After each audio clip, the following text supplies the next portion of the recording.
Stacy, good morning. I am so excited to have you here today. And for those of you that don't know who I am Jaclyn Mullen. I am the founder of Jaclyn Mullen Media, and I also launched a new initiative for female professionals and entrepreneurs called Startups and Stilettos.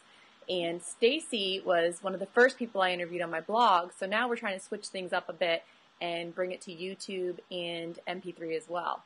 So without further ado, Stacy, tell us a little bit about yourself and your business. Okay, great. Well, thanks so much for having me. I'm excited to be the first one on Startups and Stilettos. So basically, my name's Stacy Reid, and I'm the creator of TINte Cosmetics, and we are a vintage-inspired color cosmetic line. We're pretty much based on simpler times and sweet memories that I had growing up, and it really reflects in the line. And I can show you everything, tell you a little bit more about how I got started, and maybe share some tips and tricks with you too. And I am a huge fan of TINte Cosmetics. As a matter of fact, I got my TINte Cosmetics on my lips today, mint kiss. And this just goes to show the power of social media because, Stacy, you and I met through Twitter, and since then have become really good friends. We did an event for Social Media Week Miami, and now here we are, doing this Skype interview. So I think it's so cool that we're using technology to connect and support each other. Definitely. It's really neat. I'm really happy I met you. Who would have thought through Twitter, I know. It's crazy. So, I'm out here in LA. You lived in LA. And I'm sure even having your own business, you come across a lot of women who, want to know your story. How did you start your business? How did you even come up with your name? So, let's get into that information, like starting with the name. How did you even decide to launch a cosmetics company? Let's take things back one step. It's kind of funny because I met my husband. I used to work for Lucky Brand Jeans, and I was a sales rep, and I was traveling around the country, and I met my husband. And this is kind of a crazy story, but story short is that we met each other, and he asked me, what do you want to do? And I said, well, I've always had this dream to create my own cosmetic line. And we kind of went to a couple trade shows. That really helped me to find out what I wanted, what I didn't want. And we kind of started developing the idea and the packaging and everything from there. At first, I thought, because I was based in LA originally and I grew up there, I thought that my line would be called Lab, because I was always like, I'm going to go into the lab and get ready. And then Lab was going to stand for LA based also. Oh my gosh. Anyway, it got scratched, the idea, because it was going to be more industrial and kind of the packaging really streamlined and industrial looking. But it didn't really flow with the product that I wanted to create. And so basically, I just went back to my roots, the idea of simpler times. My very first lip gloss came in a little slider tin that looks like this. I don't know if you can see it from there. Yeah, I love it. Slider tins. And so I wanted to bring those back because that's my experience with a lip gloss. It kind of launched me into the makeup world when I was probably 8 or 9 years old. So it's kind of like all those sweet memories just tied into everything. And we came up with the name TINte by basically tint means color. And since we were launching with our first product being the tin packaging, it just made sense for us to capitalize the TIN and then put TE at the end. So it's tint, meaning color, and then it kind of, is a little play on words with our tin packaging that we offer. So it kind of unfolded from there. Oh my gosh, I love it. And I think a lot of times when you think about launching your own business, especially a line that requires packaging, a line that's something that people are going to pick up and look at. I mean, how did you even go about knowing what you wanted? Was it, were you looking at magazines? Were you looking at other people's products? How do you say, this is what I want my brand to look and feel like, especially from a packaging perspective?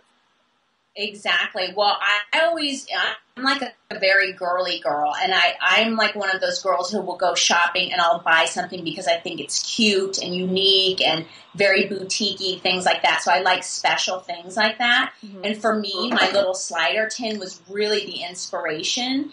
So basically, I had these growing up, and that was kind of what made me think, like, okay, well, I want to build my brand around this because it was so popular in like the 70s and 80s. I mean, every single girl that you've ever talked to probably, knows about these slider tins and had them. They came in all these great flavors. So that really was the inspiration to bring those fun flavors back, but make it more sophisticated for today's woman. Today, the women of today are going to wear different colors and things like that. And then the other packaging had to really like tie in, like everything's very boutique-y, so it all kind of ties together. Our lip glosses, they're all flavored, so it really has kind of a vintage inspired feel, and everything kind of ties into different looks. Even our little lip gloss kits here, they all have like a very vintage feel. So I kind of just stuck to that and, went from there and expanded on that. Now, who was your first, lip gloss brand that you remember? Was it Bonnie Bell, or what was like that first brand that you had the experience with? It was Bonnie Bell because they had so many great things. They had the roller ball flavored lip gloss. And then also Village, I think it's called Village Bath. They had the slider tins.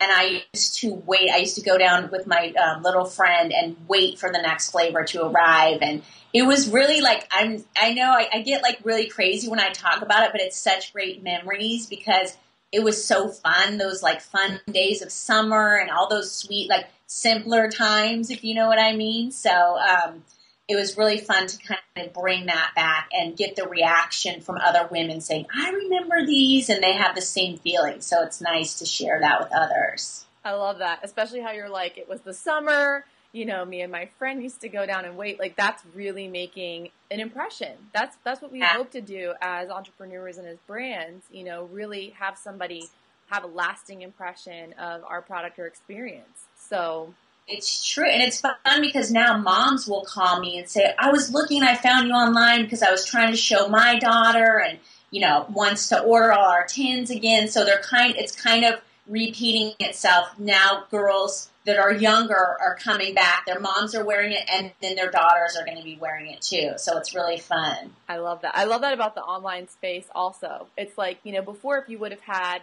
this business and it was just limited to a store location in California or in Miami, you probably wouldn't have had the chance to connect with those customers. But now because of the internet, they can go and search and come across you. So yeah, exactly. So I want to ask you another question because I feel like a lot of entrepreneurs, female entrepreneurs, we come up with ideas and we have these ideas in our head. And then it's a matter of being able to execute that, particularly with logo, packaging, design. So did you conceptualize, like, if you pull up that one slider you had, there's all these really great, characters on them. And yeah, so did you work with a creative director to say, this is what we want to establish? How did you find that person to take your idea and turn that idea into this finished product? Well, it's funny because we worked with a graphic artist. Since I worked at Lucky Brand, we had a team of graphic artists, at our disposal. So, a lot of those girls work freelance. So basically, I came up with the idea. I came up with the general look that I wanted it to be. And then you can tell someone and you can work really closely to make sure it comes out perfectly. So that was, on the graphic side. And then when it came to actually sourcing the packaging, I went to a couple trade shows, and that was really helpful to find connections that would help me execute the exact packaging. Because we did everything custom. Everything's definitely unique. So, we have to really work and get those vendors that would be willing to work with us and, getting our vision correct as well. I love that. I think it's so important, because it's your product and baby, and there's nothing worse than having this concept in your head and then somebody else creating something that's not in alignment with that. So I think the lesson here is do not settle if it's not your finished product, if it's not what you envisioned for yourself.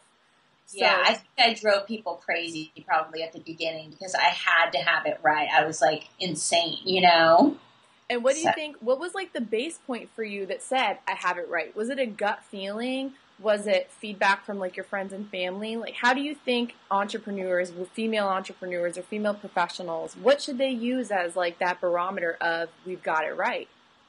Well, I think for one thing, you have to stick to your vision, because a lot of people will try and sway you either way, or they'll tell you you can or can't do it. So you have to stick to your vision and your gut instinct. And I think for me, once I saw it and it was coming out correctly, I mean, there was a point in time when our slider tin, it came, our product, the outline came a little bit more in from the edges, and they were trying to get me to approve it. And I was like, no way, it's not my vision. Like you said, I'm not going to do that. So it took a couple times, and actually we launched probably a year and a half late because we had so many problems like that. But, once we had it correct, there's nothing like that. So I would, stick to your vision. Don't let anyone try and sway you. You know what it is that you want to achieve, and just stick to your guns for sure. I love that. I think it's very, very valuable. And that, a lot of what we're talking about this morning brings up some valid points. You go from having an idea and a vision for a business, then you go through doing the research to make that business and idea become a reality. Then you start putting together the steps that you need to bring that idea and vision to market. Did you come up with a business plan? How did you determine what your pricing would be? How did you determine what your rollout would be? Or were you just like, okay, we're going to, continue to go slow and steady and allow the market to determine what our business model is going to be? I mean, business models, I think sometimes aren't necessarily what we as women want to talk about. I know for myself personally, I didn't have a business plan, and I'm 20 months into my business, and I'm now understanding the necessity for that. So can you touch on that a little bit? Yeah, I think for us, we had to have a business plan because it was the main outline, what we wanted. So we came up with the business plan, we did all the financial information, and then we did an outline of what we thought it would cost, which was a lot less than what I thought it would cost. And we did, a lot of homework. We did a lot of research, and, we definitely had a plan. We had a rollout strategy where I wanted to start with boutiques and then venture on into department stores. Like, that was my plan. And things, like, even if you have a business plan, things will, you'll hit bumps in the road, need to make adjustments, but at least you have a plan and a general feel for what you want to do, So I think it's always good to have a plan. As far as our pricing, since I had that boutique background working in fashion, I really kind of knew what target customer I was going for. Mm-hmm. So I kind of already had that in mind. And since our packaging is very unique and more upscale, it was kind of targeted for those upscale boutiques, salons, department stores, things like that. And then also I had a great group of girlfriends where I just did like a ton of market research and testing, and we would have these huge parties where they would test all the products, they would test the gloss, they would tell me if they liked the packaging. So I really did like unique focus groups, and I let them, be really honest with me too. So that's kind of how we ended up launching and getting everything right for the immediate launch. I love it. I mean, this is the real stuff. Sometimes what you think your cost may be is it could double. It could be, triple what you thought. And I think it's a matter of staying calm and carrying through the vision and the plan. And then I really appreciate the fact that you share that, this is going to be a product, or whenever you do business, you're doing it with people. And so people are going to have opinions, and people are going to want to share what they think you can do to make it better. And I think that's really cool that you were open to that and actually encouraged that and went out and did that on your own. Because so many companies are like, I don't want to hear the feedback. And it's like, no, the feedback is important. It's really important. Yeah, you have to listen to your customers, and you have to listen to the people that, will be using your products and everything. I think that's key when you're creating a product, because sometimes I think you get so stuck in your vision, and yes, it's your vision how you want it, but you have to test it in the market and see how other people are going to receive it, and that's what you need to listen to. Love it.